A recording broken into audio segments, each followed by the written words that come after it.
Welcome to the Elcano. I am very pleased to introduce Adam Thomson, the Director of the European Leadership, and Jeffrey Mankokk, Deputy Director for Russia and Eurasia of the CSIS from Washington, D.C. And we just finished the panel at the seminar of Russia about the relationship between Russia and the West.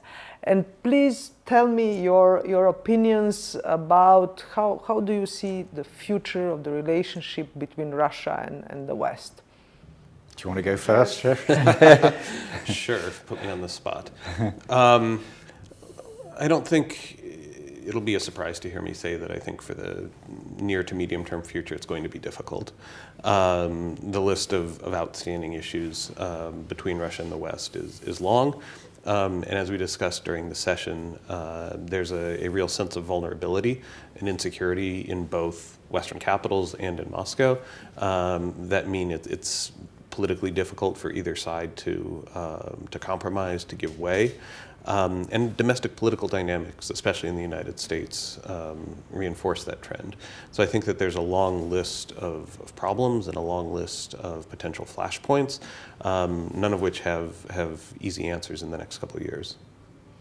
Yeah, I basically agree with that, Mira. I mean, I think in the short term, things look quite difficult, but more than that there is some deep underlying difference between Russia and the West, perhaps, as we discussed, driven more by each side's insecurities than by any particularly aggressive or clearly expansionist intent, that make it very difficult to reconcile Russian and Western interests. Russia historically has wanted a zone of instability around its borders. It sees that as a necessary defensive measure. At the moment, the West is still quite ideological about promoting democracy, which leaves Russia worried about color revolutions. And we also have a US administration that I think, to a degree, believes in the value of disruption, and that can be felt as threat as well. So quite a lot of difficulty to overcome. But I think that argues for a more serious effort by both sides, at least to make the relationship safer. These are powers that between them are responsible for over 90% of the world's nuclear weapons. We can still destroy civilization on this planet if we don't get this right. That argues, I think, in the short term for progress on that nuclear relationship. And I think in a medium term, it makes the case for deeper reflection about how we pursue dialogue, how much effort we make about trying to understand each other, and about how we inflict pain on each other. What are the acceptable levels? Jeffrey was making a great argument for the ineffectiveness over the long term of sanctions. Maybe the West needs to design that differently.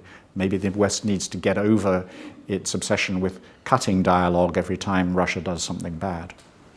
Yeah, but also during the session, Jeff said that not exactly have to be the job of Westerns to change the perceptions of Russians about their own vulnerability. Maybe this point was very interesting for me, and maybe you can just to explain a little bit more about it. Right. Well, I think Russia's perceptions of vulnerability and insecurity stem from things that happen internal to Russia.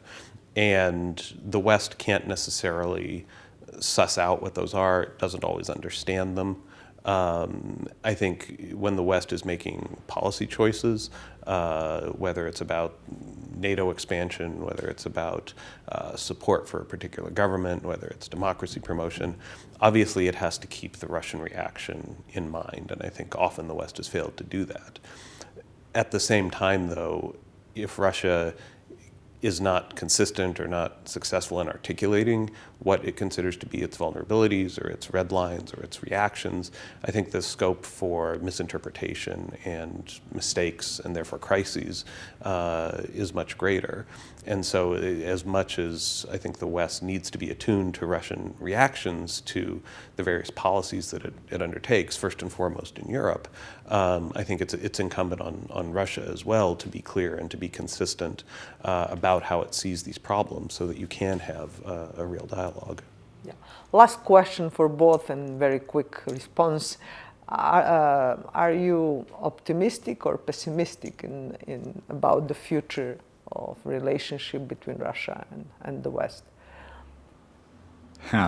I'm fairly pessimistic about it, I'm afraid, which is why I place so much emphasis on the importance of risk reduction and of trying to understand each other well.